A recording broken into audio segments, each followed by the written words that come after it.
your wedding day. Now, think about the last 24 hours and all of the things that have happened in the last 24 hours and the differences in feelings between the wedding and the last 24 hours. And if you were like Brent and I last night, laying in bed, it's like, okay, are you going to get the dog food tomorrow? Are you going to get the vaccinations? Are you going to pick up diapers? I mean, your conversations have totally changed.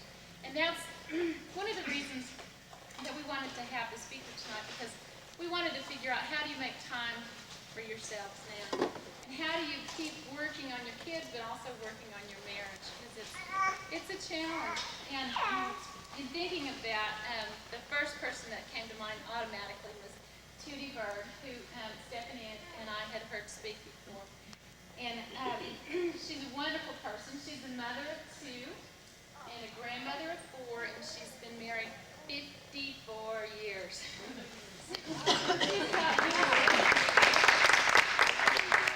She was a teacher and guidance counselor at Westlake High School, and she's traveled all over the country doing child development and parenting courses. And the state legislature of Texas made her, during the 71st legislature, she was honored as being a state treasurer. That's what it's called. She was honored as being a state treasurer.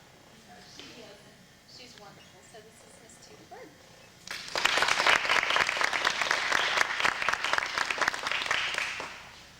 Well, first I'd like to thank you for all this good food. I'm glad my husband didn't come. You know, he doesn't know there's food that tastes this good. That's one thing that my daughter-in-law never had to deal with, was how good her husband's mother cooked something. I was the world's worst cook. My son said he was the only kid at A&M that didn't want to rush home to his mother's cooking. We went to church and had these potluck suppers. The kids would look at the bowls that I was putting stuff in, so they'd say, let's see what kind of bowl you're going to put it in so we won't have to eat out of that one. So this is wonderful. Thank you for inviting me. I want to get one housekeeping chore taken care of before I start. I know it'll worry you to death all the rest of your lives if I don't straighten this up, and that is that my name really is Tuddi Bird. And if I had another name, I'd use it. You know, I used to always start these things wherever I spoke, we talked about my funny name, but I was in Baton Rouge, Louisiana 3 or 4 years ago, and I had about 500 teachers of at-risk kids there. And I met nearly every one of them out in the foyer before I went in, and they introduced me as Tuddi Bird, and nobody even raised an eyebrow. And so when I got in, I said, I usually start these things by talking about my funny name, but met all of you, and nobody even raised an eyebrow at Tuddi Bird. And this cute young teacher down on the front row said, honey, if your superintendent's name was Poo-Poo Thibodeau, he said, Tuddi Bird sound real normal to me. My name is Tuddi Bird. If I had another name, I'd use it.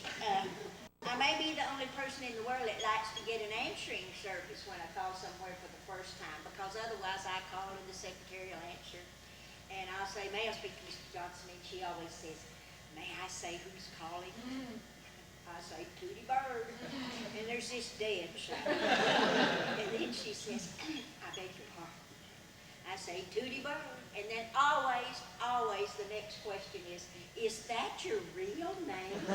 You know, like any food would usually had anything better to offer. I asked my mother one time, I said, Mama, how could you name a little innocent baby Tuddi? I said, it's just so funny. And she pulled herself up to her full 5 feet and she said, honey, your name just got funny after you married that bird. She said, Tuddi McDermott wasn't beautiful. When you got a name like Tuddi Bird and this nasal West Texas twang that you speak with, you just learn to laugh first. And I think that's a pretty good thing to learn to do when you're working with your kids or your spouses. I learned it's a whole lot easier to laugh it off than it is to fight it out. But let me talk just a minute about this being married 54 years. Don't think that's been an easy. No bumps in the road life. It hasn't. You know, on our 50th wedding anniversary, I said to my husband, honey, some days I think this has been a 50-year love affair. And some days I think it's been a 50-year endurance contest. I said, so do I. But you know, I thought a lot about divorce the first 5 years we were married, but I didn't get one for probably 3 reasons. The first reason I didn't get one was I was pregnant a lot. And then the second reason I didn't get one was if I left, I had to have a car, and we just had one car, and he took it to work. And the third reason was that if I'd left, I'd had gone back home, which was cross-claimed. And almost anything in the world was going to be better than that. So after that, I never ever thought about divorce. I never think about divorce now. I do think about murder. Now, you know, at this stage in our lives, well, the big bird sees better than I do. And he'll wait until I'm going out to make a speech in Austin, and I just barely have enough time to get there. And he'll wait till I get to the front door, and then he'll say, gee, honey, I hope nobody else notices that big old grease spot in the front of your dress. That's grounds for killing it. Because I've got to speak, you know, with my hand in front of that grease spot, hoping nobody knows. And when I come home, I say, man, did you still? And he'll say, well, didn't you want to know? No, didn't want to know. One thing that when we married, I was nearly 18, and he was nearly 19. And he says, we have the funniest age relationship in the world now, that when we married, he was 1 year older than I, and now he's 10 years older. I said, yeah, if you don't start lying about your age, you're going to be 20 years older. But we started with 2 strikes against us, because my mother didn't like him, and his mother didn't like me. And we went down from there. I can remember that I was trying to say something real ugly to him just 4 or 5 years ago, and I said, my mother never did like you till she got old and senile. And he said, my mother was old and senile when she died, and she never did like me. But you know, I remember just before she died, he was pretty senile, but she was up in the hospital, and I went up to see her, and he was in there, and his friend Bunny and his friend James were in there, and she was just laughing and talking to them and calling them Bunny and James and Hoyt. And I walked in, and she looked at me and says, Thelma?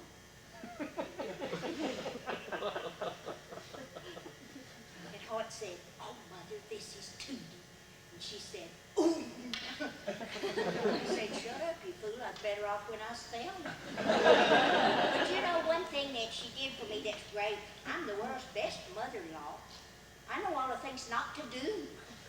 And I told my kids some things that would have helped me if I'd known them before. I told them before they married, and this was really one of the hardest things that I've ever done for my own children. But I do think it's made their marriages better.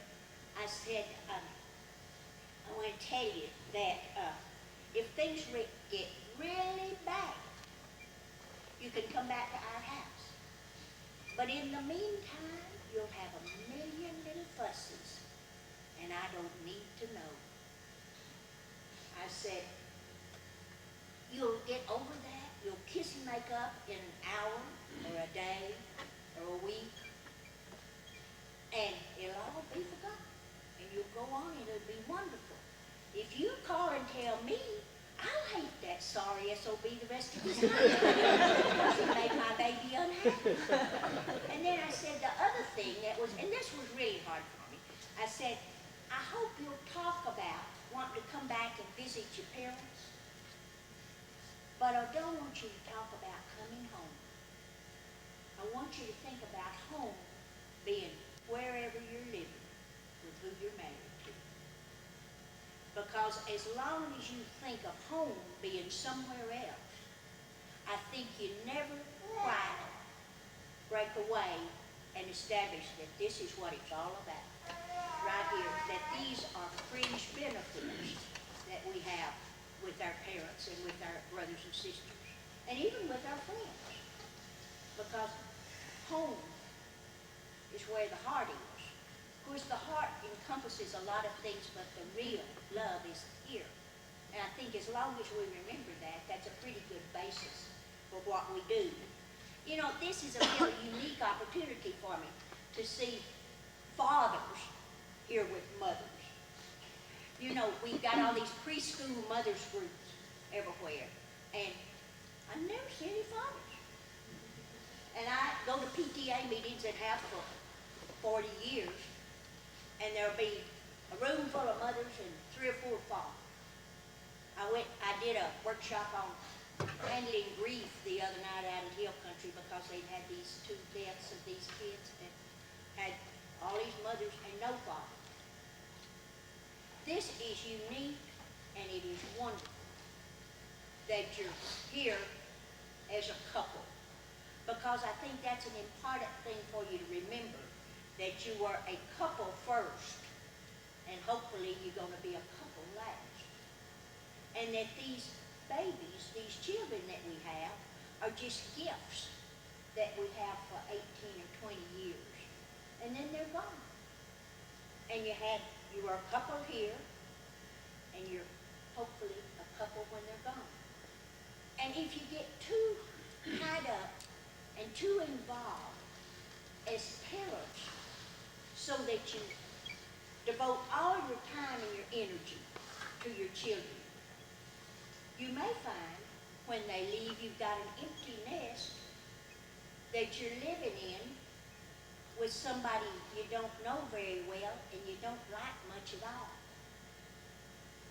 And so I think this is what is important, is to remember that although we devote enormous time and energy to being parents, that you're a couple first and a couple last. And you know, this is so important because this is where kids get their first view of what love is and what affection is from what they see between the 2 of you. You know, we're always trying to give our kids gifts, and I really do believe that the best gift you can give to your children is to love each other, because that way they're growing up in an atmosphere that says, we're together and you're a part of both of us. But you've got to make time, because you're never going to have time for yourselves. Because your children, they are so demanding. You know, you're adults. You can put off doing something together if the kids need you. Or, well, after all, I'm real tired. And if the kids have to, what if I have to get up in the night with them? Which we all do. But I think it's important that you make some time each week for 54 years to be together by yourselves, if just for 1 hour. You know, grandmothers are good for that. And even if they're not, trust me, the amount of money you pay for that 1-hour babysitter is worth every penny of it. And you don't have to go to somewhere great. Maybe all you have to do is just drive out the driveway and down to the park. Just somewhere where you're together. And I think that what we're looking for is having a little time for intimacy. And I have to say this, intimacy and intercourse are not necessarily synonyms. They're both a part of the same thing, and God knows, let's don't do away with the other end of intimacy as I've described it. But when you think that is the only time, or the only thing that intimacy means, I think you kind of missed something in the developmental stages here. I think that, you know, Todd Bird said to me that he really knew he loved me. And he felt like we were intimate when I reached over and took half of his sandwich in the cafeteria, and he didn't want to knock me down. He lived with Mrs. Clean as a mother, and she never allowed anybody to touch anybody else's food, not cookie or anything. And Hoyt said that for years, if anybody touched any of his food, he just wanted to kill him. At worst, at best, he just wanted to throw up and throw the food away. And he said, you reached over and got my sandwich and that started taking a bite of it. And you said, you don't mind, do you? And I said, no. He said, no.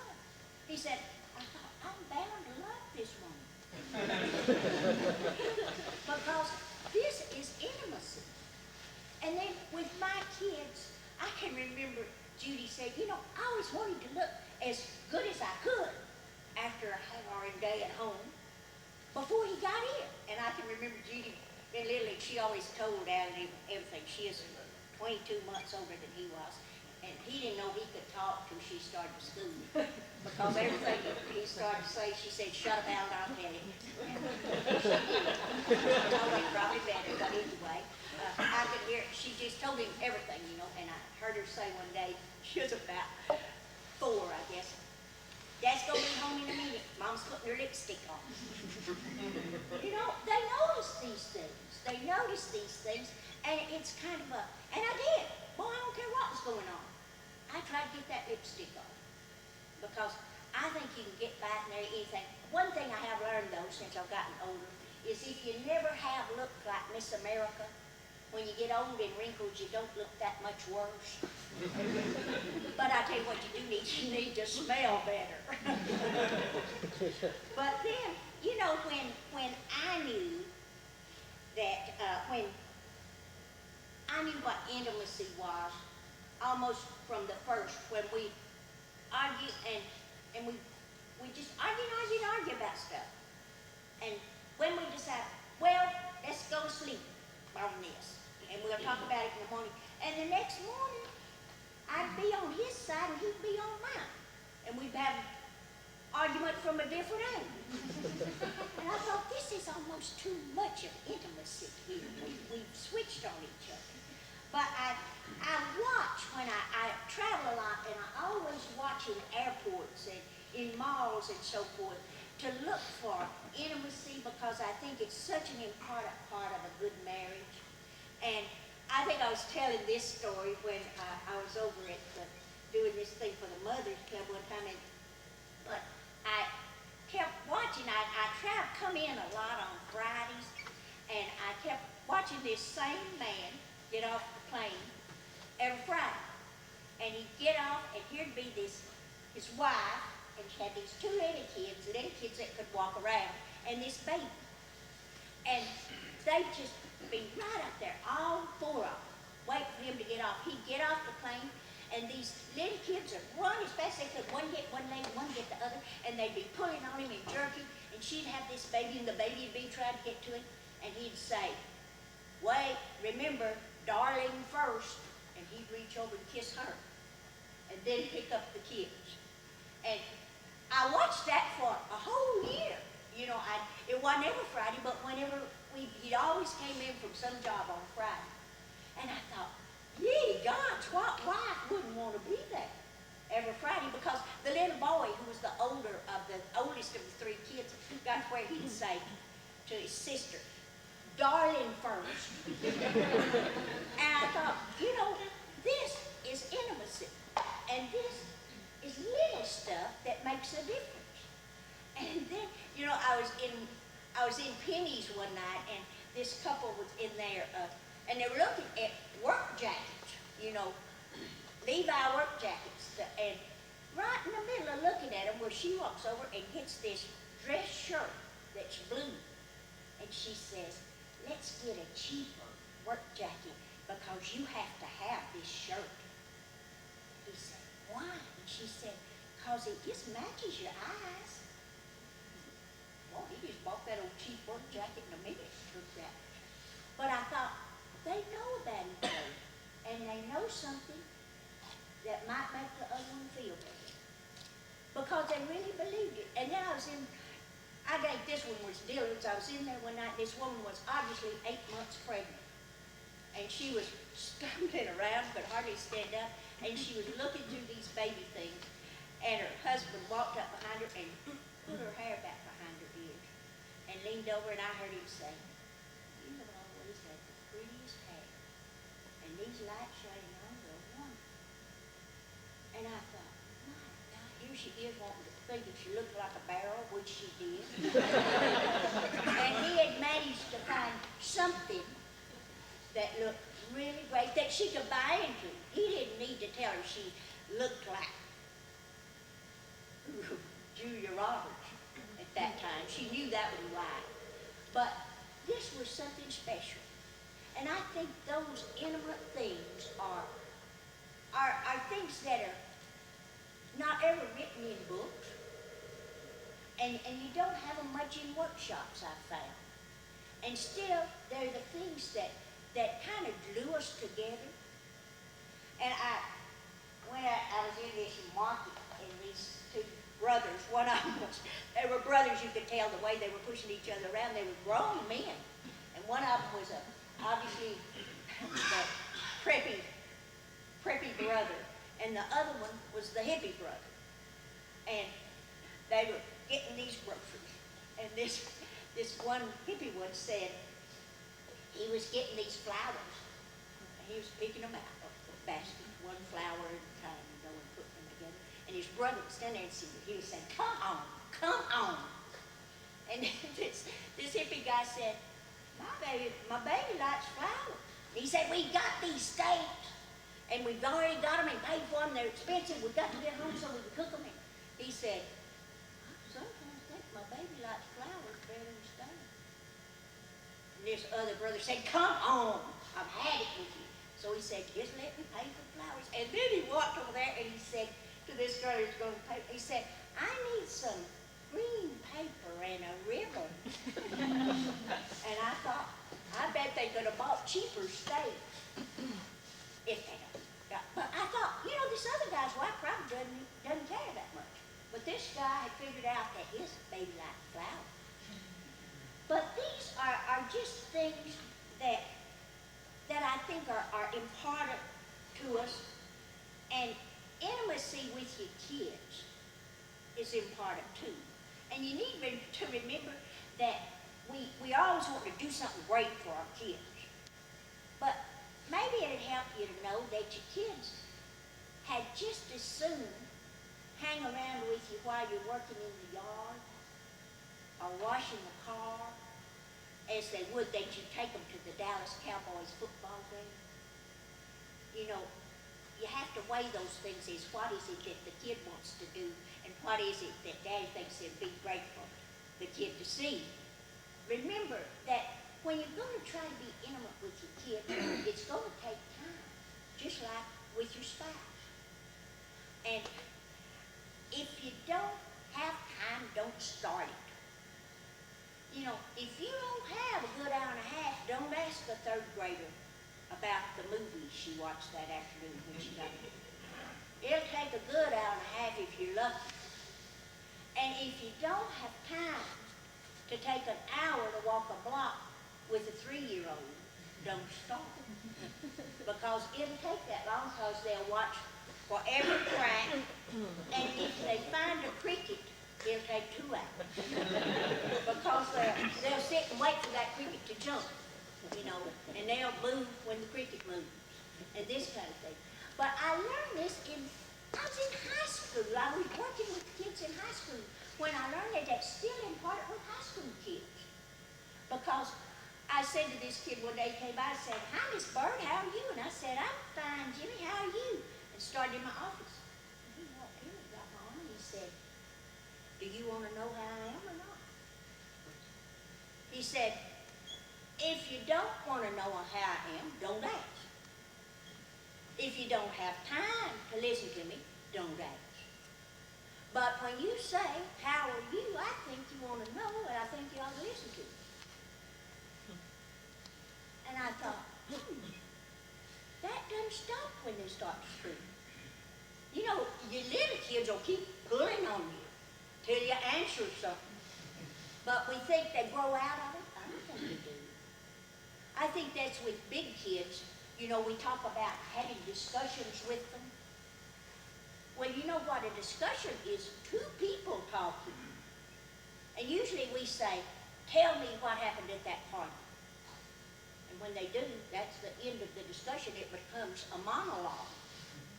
Because you say, why'd you go for this and this and this and this? It takes two people conversing back and forth to have a discussion.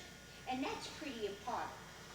But, you know, I think that one thing that that you need to remember is you won't always agree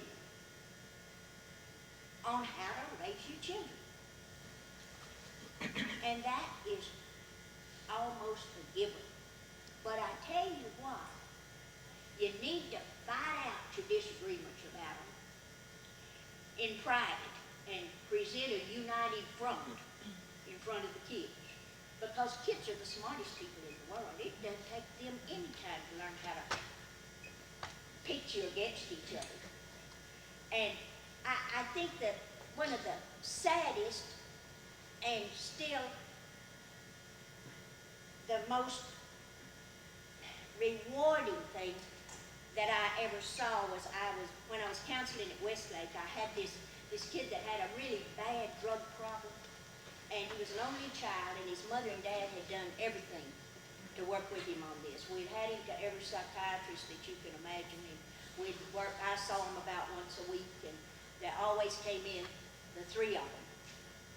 And they always sat just this way. The mother would come in and sit in this chair. There'd be a vacant chair here. Chris would sit here, and his father would sit here. And I was obviously doing a great job with them. They were been there 6 months, and we hadn't done a thing. But what had happened was that he'd just gotten progressively worse. And so his mother and dad used to travel together some. And his grandmother lived next door, and they'd leave this kid with the grandmother while they traveled. And the mother had gotten so frightened about this kid that they had bars put on the windows so he couldn't get out. And she sat every night and tried to sleep sitting up, leaning against his door. He smuggled in pot. Had a million ways to do it. But so that she no longer traveled with her husband. They no longer did anything but worry about this kid. And that morning they were in there, and she started it. She always started these meetings the same way, and she said, Chris, darling, I love you better than life itself. And I'll do anything in the world for you. And then she just stopped. And she told me later that it was like just a shot out of the blue. It came to her, and she said, I'd do anything in the world for you except let you break up my marriage, which is about to happen. And she said, honey, I just can't do this. And her husband got up, moved over, and sat in the chair beside him, and put his arm around me, and he said, Chris, I can't let you do that either. He said, we've done everything we know. We'll still help you all we can. But you got to do it on your own. And he said, you want to go with me to Detroit today? And she said, I think I want to. And this kid told me later, I just tell these that are success stories in the end. I got a bunch of failures that I never do tell about. But anyway, this kid's drug problem is an engineer doing wonderfully well now, but he told me not all the counseling, not all the talking that anybody did ever got through to me like that morning in your office when my mother said that and my dad moved around beside him.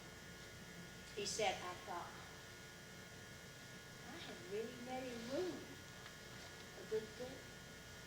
And he said, right then I began to try to pull myself up. So I think that's real important, that you remember things like that. And let me just throw this in as kind of a misplaced modifier or a footnote or something. But take a lot of pictures of your family before your kids get to be 5 years old.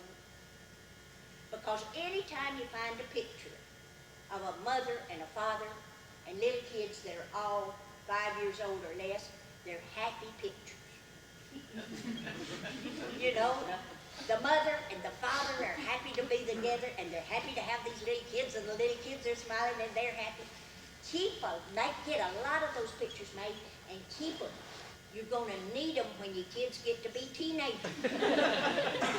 Because you're going to wonder when it was that you ever liked this kid. And he ever liked you. And you ever liked each other. So take a lot of pictures when your kids are little. And then, you know, you're going to get put out at each other and mad at each other. So what you need to do, I think, I'm a great one for making lists. And what I think is a neat thing to do is to get you a yellow pad and write down 10 reasons why you love this spouse and why you married her or him. And keep these things handy. I always tell wives to keep them in that old messy drawer in the kitchen so that you can pull it out and read it real fast sometimes. And fellas, keep yours in the glove compartment of the car so that you can run out there and get out for a minute and read it.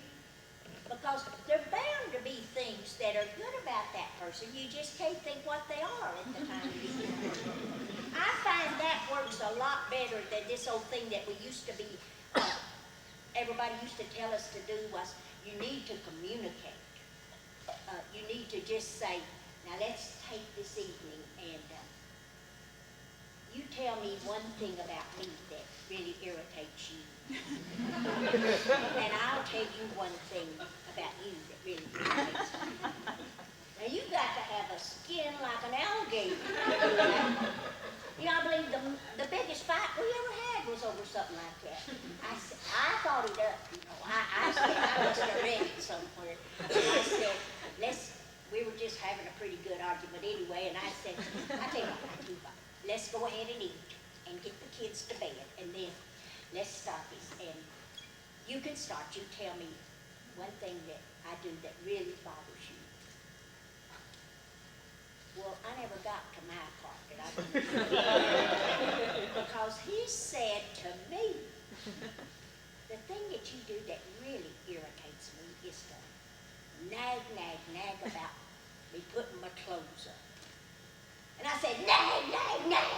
What do you mean if you weren't so damn messy and threw the things all over the house? I said, I'm not your mother, and I am not. And by this time I was so mad, I said, I don't even want to look at you. And I just walked out. And he said, that was a fine idea you had. Let's don't play with that one anymore. So I really do think this list in the kitchen drawer or the glove compartment works better than that. And then, you know, let's just talk about MAD a little bit. For those of you who stay home, I think, and even those of you who come home, MAD, sometimes home is the only safe place to be mad. You know, if you get mad on your job and you spout off, you're not liable not to have a job. If you get mad with your friends and spout off, you're liable not to have a friend. But home is the only place that they love you enough to let you be mad. So you know what happens to those of us at home? We get all the mad that we deserve because you love us best. And I don't waste my mads on anybody I don't love. You get all those mads that you deserve because we love you best, but then you get all the mads that have accumulated from somewhere else. And you have had nerve to So what happened is you come in, we used to live next door to this guy, and 3 days a month, he'd come flying in that driveway like a bat out of Hades, and he'd jump out of the car and slam that car door and pick up the tricycle, which was always right in the middle of the drive, and he'd throw that tricycle clear across the yard. And I used to hide and watch. I bet I saw him do this 50 times. And he'd throw this tricycle clear across the yard, and then he'd throw open the door, and you could hear it hit back, and he'd say, "Billy, I must have told you 10,000 times not to leave that tricycle in the middle of this drive. And Mabel, if you were any kind of a wife and mother, you wouldn't let it." And I thought, there's Billy and Mabel. Billy was full of, just in there, he wasn't mad at them. You know, he hadn't seen them all day. He was mad at something that had happened at work. Well, grant you, I'll grant you that home is going to maybe be the only place that it's safe to be mad. But Warner's, you know, drive in like a bat out of Hades, slam the car door, throw the tricycle, throw the door open, but they then say, "Now hear this. I'm just madder than the devil. Doesn't have anything to do with anybody in this house, but if you don't clear the runway, you're going to get it." You know, anybody that hangs around after that is asking. But you know, I think that you need to remember that all of us, and it's easy to remember with little kids, that we go through certain stages. You know, the first one is hold me tight. And we have to literally hold babies tight or they flop out on the floor. And we get tired of that sometimes, but we like it because they can't do a thing without it. And then, but pretty soon, you notice that babies get to this put me down stage, put me down. They don't want to be held so tight. And we're comfortable with that because we know they can't learn to crawl or walk unless we put them down. And so they're still real dependent on us. When they cry, you know, we pick them up. When they have to be fed, we feed them. Then they get to this turn me loose stage. You know, sometimes that starts at 2. And it's when they want to do it all themselves. Me, I can do it, you know. That's when they put their clothes on and they've always got an extra buttonhole down here. And that, well, still, they're pretty dependent on us. And then they reach this teenage stage where it's, let me go. And boy, we don't like that. Because we're scared to death of it. Because we don't know if they fall down, if they're going to want us to pick them up. We don't even know for sure we'll know when they fall down. We're real uncomfortable with that. But you need to remember when your kids get that is a stage of where if we don't let them make some decisions and live with the consequences, then they haven't gone through this crawling and walking stage. And, you know, it used to worry me a lot when I was at Westlake about parents who said when their kids were graduating, this child has never given me a minute's trouble. I thought, you're either lying or you're dumb, or else this kid has not made a single decision for himself. And I used to say, well, I hope when he gets away from you that the people he decides to follow are as nice as you. Because he hasn't learned to do that by himself at all. But those are stages. Then you know what happens when they reach this let me go stage, and they get to this girl-boy relationship again. They recycle, and they go through this hold me tight. And they use the same language, you know. They say baby and sweetheart.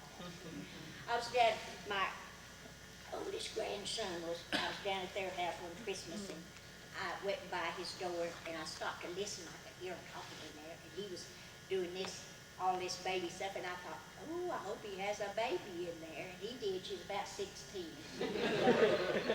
Then, you know, but remember these cycles, these stages, and don't get too upset about them. And mamas, don't make the daddies the bad guy every time. You know, I think we've really gotten away from that a little bit, but when I grew up, one of the best things that mamas thought they had to say was, you just wait till your daddy gets home and tell him. You know, so there's the bad guy walking in. And on the other hand, daddies, do not always think you're the good guy, because you can walk in and take this crying baby out of the mother's arms and it'll quit. You know, we could kill you for that. Because, you know what happens is, stress is contagious. And this baby started crying at 1 o'clock in the afternoon, and we have walked in nice, from 1 to 2, 3, 4, by the time the dad gets here, and we're just like this, and the baby's just like this, and he wants it. He's relaxed. He's not been with him all day. He hasn't seen this crying. It takes the baby to quit crying. Ah, couldn't you just kill him when that happened? Both of them? Okay, so don't put each other in these lights of good guys, bad guys. And then I think that you need to, when you have kids that are just getting in this teenage thing, a really good book that the title of it, I think, describes these early teens better than anything else. That's before they get to where they can drive. You know, the title of the book is Get Out of My Life, but first could you take me and Cheryl to the mall? And I think you're going to find that with your kids when they get to that stage. But I tell you what, another thing is, don't try to be best friends with your kids. They're going to have friends, and they need parents. And I remember this kid had a drug problem and said to me, my dad's going to have to, her dad was a psychologist, and he was trying to be in the in-group thing, you know, and she said, my dad's going to have to learn whether he wants to be my pot-smoking buddy or whether he wants to be my dad. And she said, why doesn't he know that I have a lot of pot-smoking buddies and just one dad? So get you some big kids to play with. And let kids have some kids to play with too. And I think you fathers are so important to everybody, and you automatically understand your sons pretty well a lot of times because they look just like you do, at least from here down. And still, you're especially important to the women in the family. Because for wives and mothers, and wives and daughters, you are the only man that they can be absolutely sure of who thinks they're the prettiest and the sweetest and the smartest woman they've ever seen. And that's one reason that we daughters have such a hard time when our fathers die. Because, you know, sometimes I even wondered about my role with the Big Bird, but not with my dad. That man thought I could go to the moon if I wanted to without a spaceship. And all of us need that. I think the same thing is sort of true with mothers and sons, and mothers and little boys. You know, with my son, with both my kids, I tell kindergarten teachers, do not think that the mothers of your kindergarten kids are going to like you as well as the kids do. Because we have been the most important woman in that kid's life until they started to school. And then almost overnight, we're replaced. You know, I can remember my daughter started school. She was real hard-headed, just like her daddy. And she just hated to drink milk 3 times a day. I just made her drink milk 3 times a day. And then finally, when she started kindergarten, she just had 30 minutes at noon. And so I just fixed tea. But I'm not going to fight this. But the second day of school, she walked in and she said, what is this in this glass? I said, well, it's tea, Jean. You have it every day.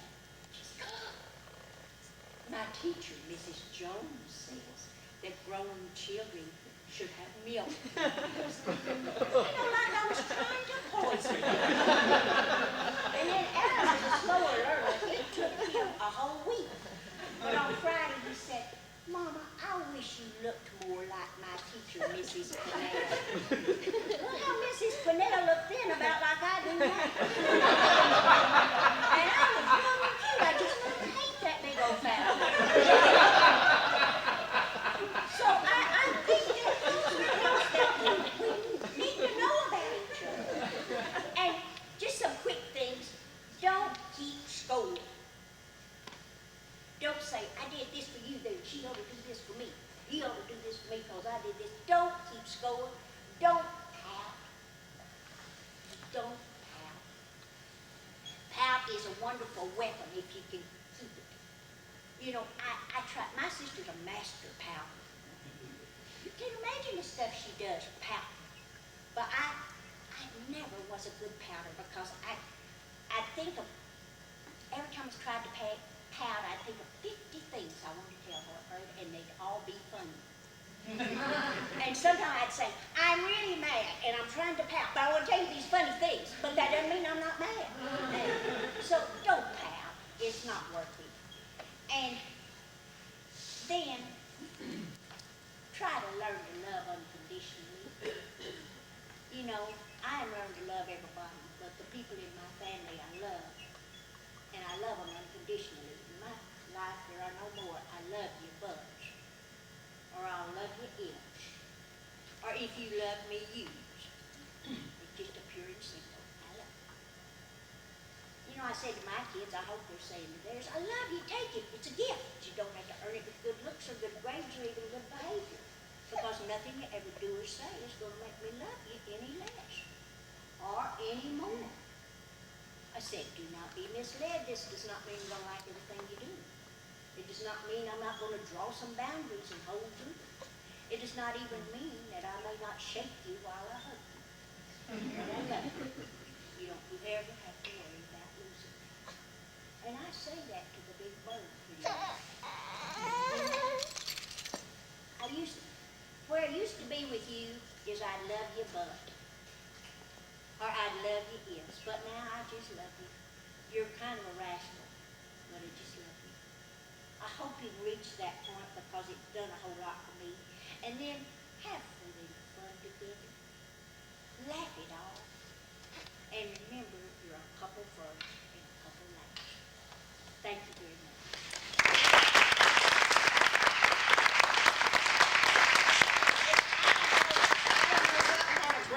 They used to get all you guys out, but I hope it was at least worth it for a little while. Did I tell you she was more? Thank you.